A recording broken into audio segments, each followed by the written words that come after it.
नमस्कार, मैं हूं संजय शर्मा। आप देख रहे हैं 4 PM न्यूज नेटवर्क। ये मुसलमान बड़े गंदे होते हैं, जरा सा रंग पड़ जाए बिलबिलाने लगते हैं, छाती पीटने लगते हैं, अलग रहना चाहते हैं। तो क्यों ना ऐसा किया जाए कि एक अस्पताल बनवा दिया जाए और इन मुसलमानों के लिए वार्ड अलग से बनवा दिया जाए।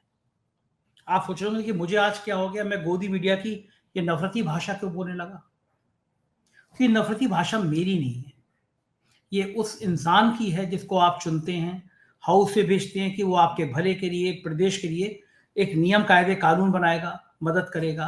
उस वे एक विधायक की है, भारतीय जनता पार्टी की विधायक है केतकी सिंह, उनकी है। आप सोचिए, महिलाएं संवेदनशील होती हैं, महिलाओं की मुसलमानों के प्रति ये सोच है। एक मिनिस्टर हैं, वो कह रहे हैं कि जैसे औरतें हिजाब पहनती हैं, इस तरह तिरपाल डाल के, ऐसा हिजाब पहन के मुसलमान बाहर निकले। कौन सा मुल्क बना रहे हैं। मैं बदायूं से आता हूं, शकील बदायूनी वहां के शायर थे। लिखते हैं, मन तड़पत हरि दर्शन को आज, पांचों वक्त का नमाजी मोहम्मद रफी इतने बढ़िया भजन गाता है। इस देश में वो मुसलमान हस्तियां हुई हैं जिनके लिए आज भी सिर झुकाने को मन करता है। एक पूरे समुदाय के प्रति नफरत घोल के खेल क्या करना चाहते हैं। क्या योगी आदित्यनाथ अपनी कुर्सी को बचाने के लिए ऐसे नफरती चिंटुओं को बढ़ावा दे रहे हैं? खेल क्या चल रहा है मोदी और योगी का? क्या योगी आदित्यनाथ की गोरखपुर भेजे जाने की तैयारी पूरी हो गई है? जबरदस्त बातचीत है अभय दुबे के साथ। गोरखपुर और दिल्ली के बीच में योगी आदित्यनाथ की भूमिका पर चर्चा है। चलते हैं अभय जी के पास। आपसे रिक्वेस्ट है, इस पूरी बातचीत को जरूर सुनिएगा, क्योंकि ये राजनीति के आंतरिक पहलू को, अंदर के पहलू को सामने लाती है। उससे पहले चैनल को ज्वाइन और सब्सक्राइब करना ना भूलें। चलते हैं अभय दुबे के पास। 4 PM न्यूज नेटवर्क में स्वागत है अभय दुबे जी आपका। जी। मुसलमान बड़े गलत होते हैं, मतलब जरा सा भी अगर इनके ऊपर रंग पड़ जाए तो ये छाती पीटने लगते हैं। तो क्यों ना हो ऐसा किया जाए कि एक अस्पताल अगर बनवाया जाए तो उस अस्पताल में मुसलमानों के लिए वार्ड अलग से बना दिया जाए। अब आप कहेंगे कि मैं कैसे गोदी मीडिया के एंकरों की भाषा बोलने लगा। तो ये भाषा उस शख्स की है जिसके ऊपर प्रदेश की व्यवस्थाओं को चलाने की जिम्मेदारी होती है, जो माननीय होता है, जो विधानसभा का सदस्य होता है, विधायक होता है। उसको यकीन है कि आप भी हैरानी में पड़ गए होंगे, क्योंकि आपने अभी तक शायद किसी विधायक का इतना घृणित बयान नहीं सुना होगा। लेकिन ये उत्तर प्रदेश है, बलिया के विधायक हैं केतकी सिंह। महिलाओं से ज्यादा संवेदनशीलता की उम्मीद की जाती है कि महिलाएं ज्यादा चीजें समझती हैं, महिलाएं ज्यादा संवेदनशील होती हैं। लेकिन केतकी सिंह ने कहा है कि बहुत पिछड़ा हुआ इलाका है बलिया। महाराज जी, मुख्यमंत्री को उन्होंने संबोधित किया है कि महाराज जी, हमारे इलाके में एक अस्पताल खोल दी जाए और ये जो बार-बार जरा सा रंग पीटने पे छाती पीटने लगते हैं, इन मुसलमानों के लिए ये अलग वार्ड बना दिया जाए। मैं इस बात पे बिल्कुल भी आज बात नहीं करना चाहता कि ये किस पृष्ठभूमि के तहत देश में एक नफरत का माहौल तैयार कर रहे हैं ये लोग, किस तरह चाहते हैं कि समाज में हिंदू मुसलमान की दीवार खड़ी कर दी जाए।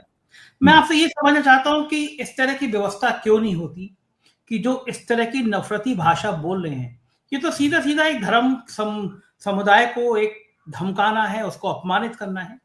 तो ऐसे विधायकों की विधायिका चली जाए, इनकी मेंबरशिप खत्म हो जाए, इनकी सदस्यता रद्द कर दी जाए।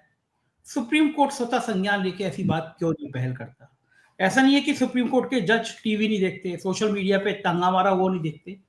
क्या आपको लगता है ये बिल्कुल परफेक्ट मामला है कि सुप्रीम कोर्ट को इसको स्वतः संज्ञान लेना चाहिए और ऐसे नफरती विधायक की विधानसभा की सदस्यता रद्द की जानी चाहिए? अभय जी।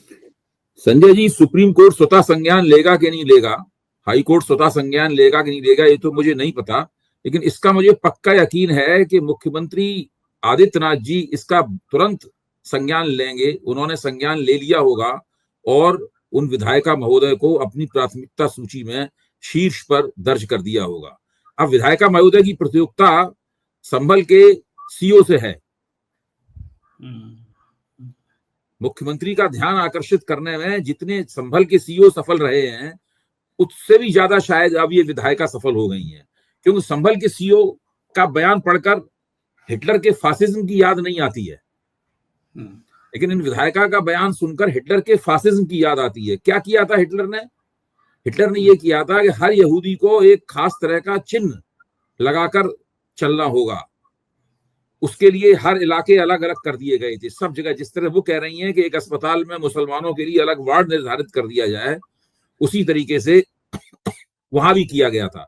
तो ये सीधा सीधा पैटर्न जो है ना, कि जो जर्मन फासिस्ट राज्य का पैटर्न है, जिसको ये लोग जमीन पर उतारना चाहते हैं। उतार पाएंगे कि नहीं उतार पाएंगे ये तो अलग बात है, लेकिन कोशिश उसी तरह की है। एकदम उसकी अनुकृति नहीं होगी अगर, तो उससे मिलता जुलता ही काम कर देना चाहते हैं पूरी तरीके से। तो ये अच्छा, और खास बात ये है कि जब योगी जी ये करेंगे वहां पर उत्तर प्रदेश में, तो इसी की नकल में दूसरी जगहों पर भी इस तरह के सुझाव दिए जाएंगे। वहां के भाजपा के मुख्यमंत्री भी, और जैसे बुलडोजर मॉडल का सबने पालन किया, यहां तक कि एक तो कांग्रेस राज्य भी पालन करने पे चला गया था, कमलनाथ ने भी इसका पालन कर लिया था बुलडोजर राज्य का। लेकिन शायद कांग्रेस इस सुझाव का पालन तो ना करे, लेकिन भाजपा राज्यों में तो निश्चित रूप से ये सुझाव लागू किए जाएंगे। इनका सुझाव दिया जाएगा और इसी तरह की बातें वहां भी शुरू हो जाएंगी। तो ये पूरी तरीके से उत्तर प्रदेश के मुख्यमंत्री आदित्यनाथ सांप्रदायिक राजनीति के सिरमौर बन चुके हैं, और वो एक ऐसे मुकाम पर पहुंच जाना चाहते हैं जहां दूसरा कोई राज्य उनका मुकाबला ना कर पाए। यहां तक कि कुछ दिनों बाद नरेंद्र मोदी को भी शर्म आने लगेगी कि अरे वो तो कुछ सांप्रदायिक रहे ही नहीं, यानी उनकी तुलना में नरेंद्र मोदी नरमपंथी समझे जाने लगेंगे। मतलब ये स्थिति बनने वाली है। योगी आदित्यनाथ इस सीमा तक पहुंच गए हैं, और अभी और भी ज्यादा पहुंचेंगे, और भी ज्यादा पहुंचेंगे कि अमित शाह और नरेंद्र मोदी को तो लोग कहने लगेंगे ये तो बड़े उदार हैं। सबसे ज्यादा कट्टरपंथी तो ये है। इस तरह की स्थिति बनने वाली है। बिल्कुल ठीक है। मुझे लगता है कि योगी आदित्यनाथ की यूएस आपको ध्यान होगा, अटल बिहारी वाजपेयी प्रधानमंत्री थे, तो उनके और अडवाणी जी के बीच में इस प्रकार की तुलनात्मक बातें की जाती थी कि अडवाणी जी ज्यादा कट्टर है, अटल जी ज्यादा कट्टर है। तो माना जाता था अटल जी उदार है और अडवाणी जी कट्टर है। इस प्रकार की बातें की जाती थी। ये बात दूसरी है कि दोनों मिलजुल कर काम करते थे, थोड़े बहुत मतभेदों के अलावा। अडवाणी जी भी प्रधानमंत्री बनना चाहते थे, इस बात की तो होड़ थी, लेकिन ऐसा नहीं था कि दोनों के बीच में कोई मतभेद हो। तो यहां पे स्थिति थोड़ी सी अलग है। मेरा मानना यह है कि जो भाजपा आला कमान के शीर्ष पे बैठे हुए दो व्यक्ति हैं, नरेंद्र मोदी और अमित शाह, उनकी, और मेरे ख्याल से आप भी इस बात की तस्दीक करेंगे, उनकी योगी आदित्यनाथ से बिल्कुल नहीं पट रही है लंबे अरसे से। लोकसभा चुनाव के पहले से नहीं पट रही है। तो वो इस बात को सुनकर चौंकेंगे, सोचेंगे अरे भाई ये आदमी तो सारी सीमाओं को तोड़ के आगे बढ़ता चला जा रहा है, हम तो इसका मुकाबला कर नहीं पाएंगे इस मामले में। कहीं ऐसा ना हो कि हिंदुत्ववादी राजनीति की दौड़ में हम पिछड़ जाए। अच्छा, ऐसे मौके पे कितना मोदी जी विवश महसूस करते होंगे, क्योंकि पूरी भारतीय जनता पार्टी के अंदर एक और बात जोड़ दूं, ये तो विधायक हैं। योगी जी के एक मंत्री ने और भी कमाल किया है। आज सवेरे से तो उसका हंगामा चल रहा है टीवी चैनलों पर। क्या रघुराज सिंह ऐसा कुछ नाम है उनका? उन्होंने ये कहा है कि जिन मुसलमानों को अपने ऊपर रंग पड़ने का डर है, उनको चाहिए कि उनकी बेगमें जिस तरीके का हिजाब पहनती हैं, वैसा उन्हें त्रिपाल का हिजाब बना लेना चाहिए, जिससे उनकी दाढ़ी, कपड़े और चेहरा ढका रहे, और वो होली पे वो त्रिपाल का हिजाब पहन के निकले। अभी एबीपी चैनल पर रोमाना खान के कार्यक्रम में उसी पे बहस हो रही थी। वो आए भी, वो मंत्री महोदय वहां आए भी, और मंत्री महोदय ने बड़े जबरदस्त तरीके से कुछ इस तरीके से अपने बयान का बचाव किया, तो उससे और भी ज्यादा परिस्थिति बिगड़ गई। यानी उन्होंने अपने बयान को और भी ज्यादा घिनौने तरीके से बचाया। तो बाद में जो भाजपा के प्रवक्ता के रूप में जो सज्जन पेश किया रहे थे, मुझे नहीं पता भाजपा के वो आधिकारिक प्रवक्ता हैं कि नहीं है, पेश किया रहे थे, तो वो परेशान हो गए कि भाई इस बयान का समर्थन वो कैसे करें। तो उन्होंने कहा कि ये सिंह साहब का बयान भारतीय जनता पार्टी का आधिकारिक बयान नहीं हो सकता, ना सरकार का आधिकारिक बयान हो सकता। ये कहकर उन्होंने किसी तरीके से पतली गली पकड़ी। तो मैं ये कहना चाहता हूं कि इस वक्त माहौल जो बना हुआ है उसमें प्रतियोगिता हो रही है, कौन कितना कट्टरपंथी है, कौन कितना मुसलमान विरोधी है, और जो जितना मुसलमान विरोधी और कट्टरपंथी होगा, योगी आदित्यनाथ की सूची में उसका नाम उतना ही ऊपर हो जाएगा। अब आप सूची के शीर्ष पे अब 3 नाम हमें नजर आ रहे हैं। एक तो संभल के पुलिस सीओ के नाम, पुलिस सर्किल ऑफिसर का नाम नजर आ रहा है? दूसरा नाम इन विधायिका का नजर आ रहा है, और तीसरा नाम इस मंत्री महोदय का नजर आ रहा है। बाकी लोग सोच रहे होंगे हम क्या बोले हैं ताकि हम इनसे भी ऊपर चले जाए। अच्छा, मैं ये देख रहा हूँ कि मोदी जी और अमित शाह कितने बेबस होंगे, क्योंकि जब लोकसभा के चुनाव के नतीजे आया, बीजेपी बहुत बुरी तरह पिटी, तो जब समीक्षा हुई तो सबने कहा कि भाई हमारे बीजेपी के लोगों के वोट कट गए, हमारे ही वोट क्यों काटे गए। कई जगह शिकायत की गई कि अफसर हमें सहयोग नहीं कर रहे थे। तो शक की उंगली योगी आदित्यनाथ पर उठी। आप बहुत बीजेपी नरमी से बोल रहे हैं, शक की हाँ, उंगली सभी कहाँ है? ये बोल रहे हैं। बिल्कुल स्पष्ट रूप से रिपोर्ट में लिखा हुआ है कि सरकार की वजह, सरकार ने हमें हराने में योगदान किया। भाई जहां तक मुझे रिपोर्ट की, उन दिनों जब हम रिपोर्ट पर चर्चा किया करते थे और उसके पैराग्राफ वगैरह पढ़ के सुनाया करते थे, उसमें स्पष्ट रूप से हार का ठीकरा आदित्यनाथ जी की सरकार के दरवाजे फोड़ दिया गया है। क्रमवार रूप से बुलेट पॉइंट्स में ये बात कही गई है उसके अंदर। इसलिए शक की सुई वगैरह मामला नहीं है कि आप उंगली उठा रहे हैं और संदेह है कि ऐसा है कि नहीं है। वो तो स्पष्ट रूप से बताते हैं कि योगी आदित्यनाथ की वजह से भाजपा हारी। ये भारतीय जनता पार्टी के इस पूरे प्रपंच की विडंबना है कि जांच, पार्टी के प्रदेश अध्यक्ष के नेतृत्व में जो जांच हुई, उस जांच ने उनकी सरकार को दोषी ठहराया। उसके बावजूद वो मुख्यमंत्री पद से हटाए नहीं गए, उनकी कोई निंदा नहीं की गई, उनको किसी तरह दंडित नहीं किया जा सका, उनसे क्षमा नहीं मंगवाई गई, उन्होंने कोई अफसोस व्यक्त नहीं किया, और वो लगातार उत्तरोत्तर मजबूत से मजबूत होते चले जा रहे हैं और प्रधानमंत्री पद की अपनी दावेदारी के लिए इस तरह की तमाम बातें कर रहे हैं और करवा रहे हैं। कितने विवश होंगे ना मोदी और शाह, कितने मजबूर होंगे, कितना खून का घूंट पी पी के रह जा रहे होंगे कि एक आदमी जिसने हमें पूर्ण बहुमत की सरकार नहीं बनने दी। क्या रुतबा होता अगर मोदी जी जो इस समय पूर्ण बहुमत के प्रधानमंत्री बने होते, भाजपा की सरकार आई होती एनडीए की जगह, तो मोदी का कॉन्फिडेंस जो कभी कभी वो लाचार विवश दिखाई देते हैं, वो ऐसा नहीं होता। और जिसके लिए वो दोषी मान रहे होंगे कि योगी आदित्यनाथ का जो दांव पेश था और समय नारा लगता था, कई जगह देखा है, और एक खास तौर से जाति समूह के लोग नारा लगाते थे कि योगी को बचाना है तो मोदी को हराना है। ये नारा लगा, हम लोगों ने चर्चा भी करी इस नारे की कई बार, बताया कि हमने आपको कि ग्रुपों में, खास जाति के समूह में, ये ग्रुप में ये नारा चल रहा है। तो अब मोदी जी को कितनी पीड़ा होती होगी, अमित शाह को कितनी पीड़ा होती होगी कि वो आदमी हिंदुत्व की पुष्प इतने तेजी चल रहा है, हम उसको हटा नहीं पा रहे, कोई तरकीब काम नहीं कर रही। दर्द होता होगा। इससे संजय जी ये बात नहीं लगती कि जो लोग ये नारा लगा रहे थे, एक तरह से वो तो अपने उद्देश्य में कामयाब हुए। हाँ, कामयाब हुए, रोक दिया उन्होंने। भाई उन्होंने मोदी जी की पूर्ण बहुमत की सरकार नहीं बनने दी। मोदी जी हारे नहीं, लेकिन एक तरह की चपत तो, चांटा नहीं लगा लेकिन चपत तो लगी। बिल्कुल लगी, बिल्कुल लगी। चपत, और बहुत जोरदार चपत लगी। काफी डाउन हो गए थे उसके बाद में। अच्छा, और वो योगी भी बच गए, न केवल बच गए बल्कि मजबूत हैं और मजबूत होते जा रहे हैं। इसका मतलब यह है कि पूरा जो उन्होंने आंकड़ा फिट किया था, उसमें वो मोटे तौर पर कामयाब रहे हैं। अच्छा, मुझे बताइए, क्या संघ पूरी तरह से इस बयान के साथ खड़ा होगा? संघ चाहता होगा कि यही नफरती भाषा बोली जाए कि मुसलमानों के बाढ़ अलग कर दो, मुसलमान ऐसे टेंट टाइप के कपड़े पहन के निकले, तो मुसलमानों के प्रति जो नफरत है, इसके लिए संघ इतनी शिद्दत के संग योगी आदित्यनाथ के साथ खड़ा होगा? और मेरे ख्याल से संघ में इस सवाल को लेके कुछ दुविधा होगी। मैं ये नहीं कहता हूं कि संघ पूरी तरीके से जैसा योगी जी कर रहे हैं या करवा रहे हैं, लेकिन कर भी रहे हैं और करवा भी रहे हैं, ये भी बात समझने वाली बात है। वो जरूरी मुझे नहीं लगता कि संघ चाहता होगा कि इस तरीके से किया और करवाया जाए। भाई संघी मुसलमान विरोधी है। मुसलमानों को फिक्स करना, उन्हें कोने में धकेलना, उनको फिट करना, वो संघ ये चाहता है कि हिंदू समाज में एक ऐसा संदेश हमेशा जाता रहे कि इन लोगों के सत्ता में आने से मुसलमानों को फिट कर दिया गया, बस इसके ऊपर नहीं। ये नहीं कि मुसलमानों घरों पे हमले शुरू हो जाएं, ये नहीं कि फिर ऐसी स्थितियां पैदा होनी शुरू हो जाएं कि मुसलमान घर से निकलना बंद कर दें, उनसे कहा जाए कि अब अपने घर में ही नमाज पढ़िए। अब एबीपी चैनल की एंकर ने यही सवाल तो उठाया था कि क्या ऐसा नहीं हो सकता कि अगर दो त्योहार एक ही दिन पड़ रहे हैं, रमजान और होली एक ही बार में पड़ रहा है, तो दोनों अपने अपने तरीके से इस त्योहार को मना सकें और सरकार दोनों के लिए सुरक्षा मुहैया कराए, गारंटी करे इस बात की?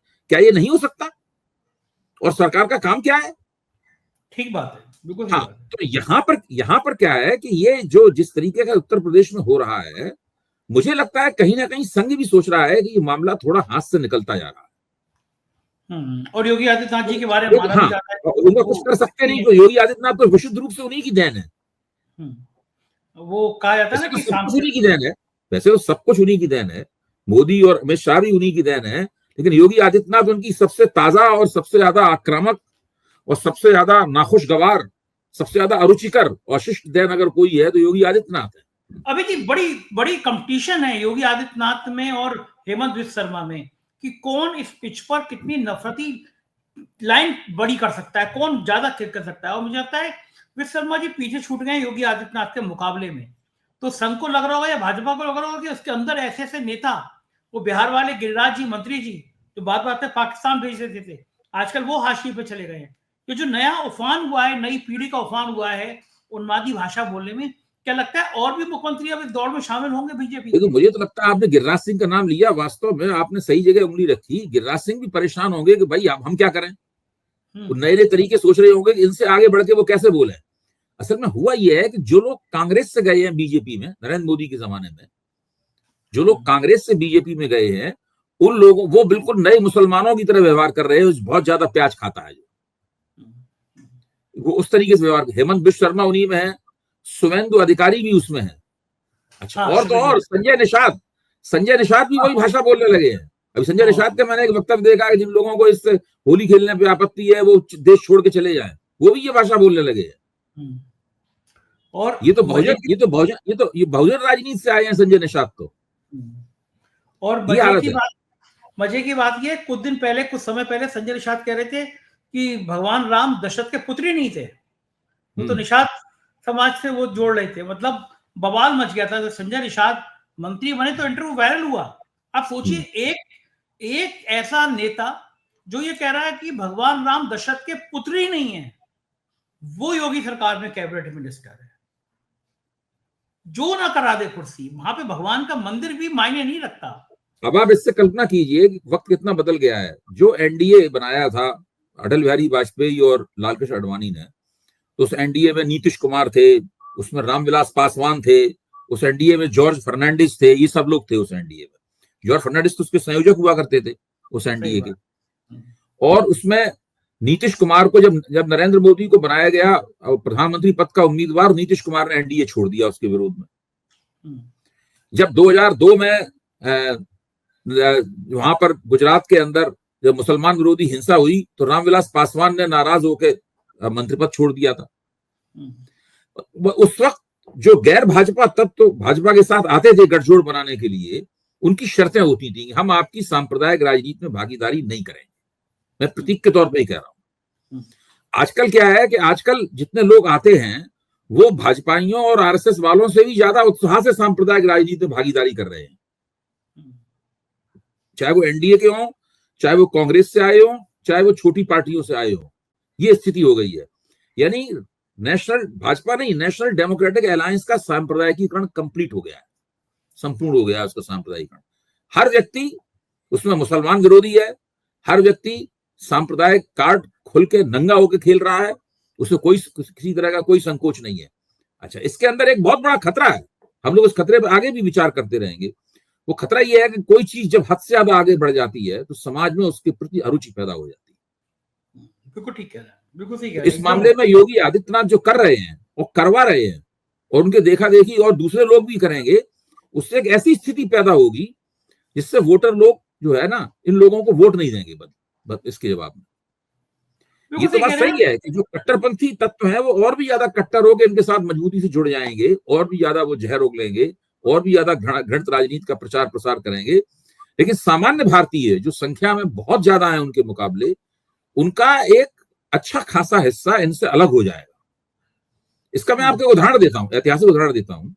जब 2002 में गुजरात के अंदर मुसलमान विरोधी हिंसा हुई और वहां पर गुजरात सरकार उस हिंसा को प्रोत्साहित करती हुई नजर आई, मुसलमानों की रक्षा करने का दायित्व उसने त्याग दिया, या तो वो खड़ी खड़ी तमाशा देखती रही, या वो उसको उनकी जो हिंसक लोग थे उनकी पीठ ठोकती हुई नजर आई। तो भाजपा के का समर्थन करने वाले मतदाताओं के एक छोटे से हिस्से को बहुत बुरी लगी बात ये। मैं कह रहा हूं भाजपा का समर्थन करने वाले, तो जब 2004 में अटल बिहारी वाजपेयी मामूली अंतर से कांग्रेस से पीछे रह गए, हार गए, तो सीएसडीएस ने जो सर्वे किया, उस सर्वे में निकल कर आया कि भाजपा के समर्थन आधार का जो कई चुनावों से भाजपा को लोग वोट दे रहे थे, उसका एक बहुत छोटा हिस्सा था उस हिस्से ने गुजरात की उन सांप्रदायिक हिंसा की घटनाओं से प्रभावित होकर, मर्माहत होकर उन्होंने भाजपा को वोट न देने का फैसला किया। उनका वोट कांग्रेस में चला गया। उस जरा से छोटे से हिस्से के कारण ही 10 साल तक भाजपा को विपक्ष में बैठना पड़ा। बिल्कुल बिल्कुल ठीक कह रहे हैं। ये बिल्कुल, ये चीज रिकॉर्ड में दर्ज है बाकायदा। ये खतरे हैं। मैं आपको आज का उदाहरण बताता हूँ, आज सुबह का उदाहरण बताता हूँ। मेरी सोसाइटी में एक साहब रहते हैं जो 2014 के समय में भगवान विष्णु का अवतार बताते थे मोदी जी को।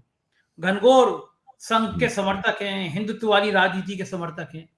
आज सुबह वो मुझे मिले और मुझसे कहते हैं कि कुछ ज्यादा हो रहा है समाज में, राजनीति में। मैंने कहा क्या हो गया? मुझसे उन्होंने उदाहरण दिया कि हमारी सोसाइटी में एक मुस्लिम परिवार किराए पे रहता था, और मेरी सोसाइटी ऐसा नहीं है कि बहुत उस तरह की सोसाइटी हो। बहुत बड़े लोग रहते हैं, कई आईएएस रहते हैं, कई आईपीएस रहते हैं, हाई कोर्ट के रिटायर्ड जज रहते हैं, बड़े बड़े नौकरशाह, कई विधायक रहते हैं। तो उन्होंने मुझसे कहा कि कुछ ज्यादा हो गया। मैंने कहा क्या क्या हुआ? बोले यार एक मुस्लिम परिवार था, वो किराए पे रहता था, तो उसके मकान मालिक को शिफ्ट होना था। उसने कई जगह देखा, तो बोले यार मुझे बड़ा बुरा लगा। उसने मुझसे कहा कि क्या जमाना हो गया है, जैसे ही लोग नाम पूछते हैं मेरा और मुसलमान देखते हैं, मकान देने को मना कर देते हैं। तो मैंने कहा अब आपको एहसास हो रहा है कि समाज कहाँ चला गया?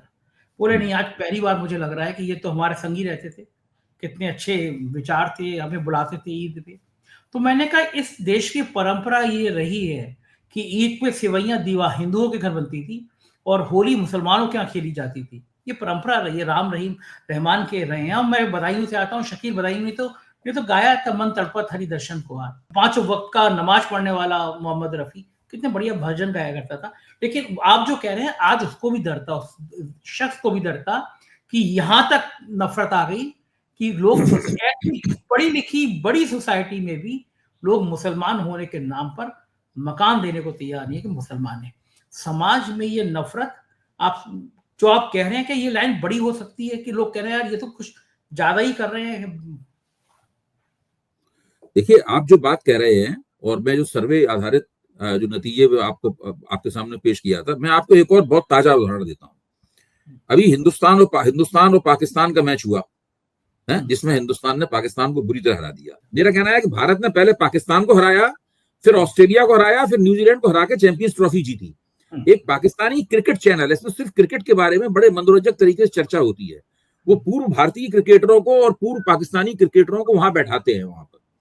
उसमें जो वसीम अकरम बैठते हैं, great fast bowler of Pakistan, Waqar Younis बैठते हैं, भारत से उसमें अजय जडेजा बैठते हैं, और एक और जो स्पिन बॉलिंग करते थे, मैं नाम भूल रहा हूं उनका, भारतीय टीम में कुछ दिन तक स्पिन बॉलिंग की है, उसमें वो बैठते हैं, और रवि शास्त्री उसके अंदर आते हैं। ये सब लोग उसके अंदर आते हैं और बड़े मनोरंजन तरीके से उसमें चर्चा होती है। तो एक बार वो इसी चर्चा के दौरान, अभी 2-3 दिन पहले ही मैंने देखा है उसको, और उसमें लाखों उसके दर्शक हैं उसके। तो उसमें पूछा गया कि वो बता रहे थे कि जब इमरान खान टीम के कप्तान थे तो उस वक्त बीच में होली आई, तो उसमें भारतीय खिलाड़ियों ने पाकिस्तानी खिलाड़ियों के साथ होली खेली। तो उसमें वसीम अकरम ने बताया है कि मुझे इस तरह का, मैंने सोचा केवल गुलाल लगाया जाएगा, लेकिन वो सब भारतीय खिलाड़ी जो इस तरह का रंग लेके आए थे, उन्होंने ऐसा रंग डाला मेरे सिर में, और ये कि कम से कम 15 दिन तक जब भी मैं नहाता था तो उसमें से वो निकलता था, रंग निकलता था। और उसके बाद इमरान खान ने अपना दरवाजा बंद कर लिया कि कोई मुझ पर रंग ना लगा सके, तो उनके दरवाजे को जबरदस्ती खुलवाया गया, इमरान खान को घसीट के उसमें से निकाला गया। इमरान खान अंग्रेजी में कहते रहे कि मुझे रंग मत लगाओ, लेकिन उनको भी रंग से पोत दिया गया। फिर वकार यूनुस, सब लोगों ने बताया कि किस तरह उन सब लोगों ने मिलकर होली खेली, और वो होली उन्हें आज तक याद है। बताइए, मैदान पे एक दूसरे से इतनी जबरदस्त प्रतियोगिता करने वाले खिलाड़ी आपस में, हिंदू, मुसलमान, भारतीय और पाकिस्तानी, होली खेल रहे थे। आप इससे मतलब अंदाजा लगाइए। मैं तो इस्लामिया कॉलेज का पढ़ा हुआ हूं। इटावा में एक कॉलेज है, हाफिज मोहम्मद सिद्दीक इस्लामिया कॉलेज, जहां जाकिर हुसैन साहब भी पढ़े थे। मैं वहां का पढ़ा हुआ हूं। तो वहां तो कोई दिक्कत नहीं थी, सब लोग होली वगैरह खेलते थे, किसी किसी की कोई परेशानी नहीं थी।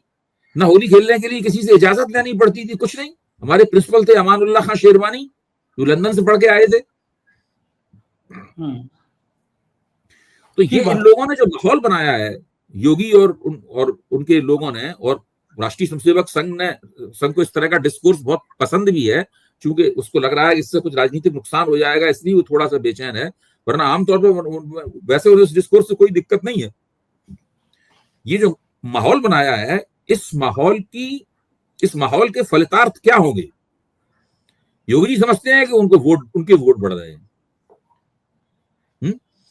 मोदी जी समझते हैं कि ये आदमी इसके जरिए दिल्ली की गद्दी पर हमला बोलने वाला है। राष्ट्रीय स्वयंसेवक संघ इसलिए चिंतित है कि पता नहीं ये आदमी क्या करना चाहता है, इसलिए थोड़ी ना हमने उसको मुख्यमंत्री पद से हटाने से बचाया था कि इस प्रकार की हरकतें करने लगे। लेकिन मेरा ये मानना है कि अगर इसी तरीके से उत्तरोत्तर ये सब बढ़ता रहा तो इससे भारतीय जनता पार्टी की छवि खराब होगी अंततः, और सामान्य वोटर जो ना भाजपाई है, ना भाजपा विरोधी है, ना वो राहुल गांधी का समर्थक है, ना मोदी का समर्थक है, ज्यादातर वोटर ऐसे ही होते हैं। वो अंततः इन लोगों से कहेगा कि भाई ये लोग अजीब से लोग हैं और लगातार बेचैनियां पैदा करते रहते हैं, उथल पुथल पैदा करते रहते हैं, हिंसक माहौल बनाते रहते हैं, मौखिक हिंसा बहुत बहुत ज्यादा करते हैं, गाली गलौज बहुत करते हैं। इन लोगों से छुटकारा प्राप्त करना चाहिए। तो इसका, और देखिए इस जो योगी जी कर रहे हैं इसका फायदा अमित शाह भी उठा सकते हैं, और इस प्रक्रिया में क्या होगा कि मुसलमानों का ध्रुवीकरण भी ज्यादा जबरदस्त होगा। हाँ, वो एक मंच पे आएंगे। यह प्रक्रिया विपक्षी दलों को और नजदीक ले आएगी। भाई अब दिन रात आप डंडे से पीट रहे हैं लोगों को, तो ये प्रक्रिया विपक्षी दलों को और नजदीक ले आएगी। बिल्कुल ठीक कह रहे हैं। अच्छा, अभी पिछले दिनों दिल्ली में शायद हुआ था एक प्रोग्राम टीवी चैनल का, कहीं और जगह हुआ था, उसमें योगी आदित्यनाथ से सवाल किया गया था दिल्ली के तरफ के लिए। तो योगी आदित्यनाथ ने कहा था कि भाई मैं तो योगी वाली भूमिका अदा करना चाहता हूँ, गोरखपुर जाना चाहता हूँ। तो ये क्या संकेत था योगी आदित्यनाथ को दिल्ली को कि अगर आप सोच रहे हो मुझे यूपी के मुख्यमंत्री से हटा के दिल्ली में मंत्री बना दोगे तो मैं गोरखपुर चला जाऊंगा? ये तो पहले भी कह चुके हैं, वो पहले भी कह चुके हैं। उनका सीधा मतलब है या तो मैं मुख्यमंत्री रहूंगा या मैं कुछ नहीं रहूंगा। ये वो कह नहीं सकते या तो मुख्यमंत्री बनूंगा या प्रधानमंत्री बनूंगा या कुछ नहीं रहूंगा। वो केंद्र में मंत्री नहीं बनाएंगे। बिल्कुल उनका संदेश बिल्कुल सीधा है, या तो मुझे मुख्यमंत्री बनाए रखो या नुकसान उठाने, मुख्यमंत्री पद से हटाओगे तो नुकसान उठाने के लिए तैयार हो। अगर मुझे मुख्यमंत्री बनाए रखा तो मैं सीधे दिल्ली की तरफ प्रस्थान करूंगा, मेरा अगला पड़ाव दिल्ली की। बड़ा खतरनाक दांव लगा दिया कि या तो मैं दिल्ली जाऊंगा वरना मैं गोरखपुर जाऊंगा। तो क्या अमित शाह भी पूरी रणनीति बना रहे होगा कि भैया तुम गोरखपुर ही चले जाओ। देखिए बहुत ऐतिहासिक ग्रहयुद्ध होगा इन लोगों के बीच में। अभी शीत युद्ध हो रहा है, वो शीत युद्ध पिछला जो लोकसभा चुनाव लड़ा गया था उसमें शीत युद्ध की वजह से भाजपा हारी थी, मतलब कई कारणों से हारी थी, ये भी बड़ा कारण था शीत युद्ध। इस बार तो कुछ और ही होगा, इस बार ये विधानसभा चुनाव में ही आ जाएगा हम लोगों के सामने। बिल्कुल ठीक कह रहे हैं और निगाह बनी रहेगी। बहुत बहुत शुक्रिया अभय जी, आपने साथ दिया, थैंक यू। ये थे अभय दुबे जी और एक एक बिंदु पे बता रहे थे, किस तरह बता रहे थे कि गुजरात में ये नफरती भाषा भाजपा को बहुत बड़ा नुकसान पहुंचा गई। मुझको यकीन है आपको ये बातचीत पसंद आई होगी। आपके प्यार भरे कमेंट का मुझे इंतजार रहेगा। शुक्रिया हमारे चैनल को सहयोग करने के लिए, थैंक यू।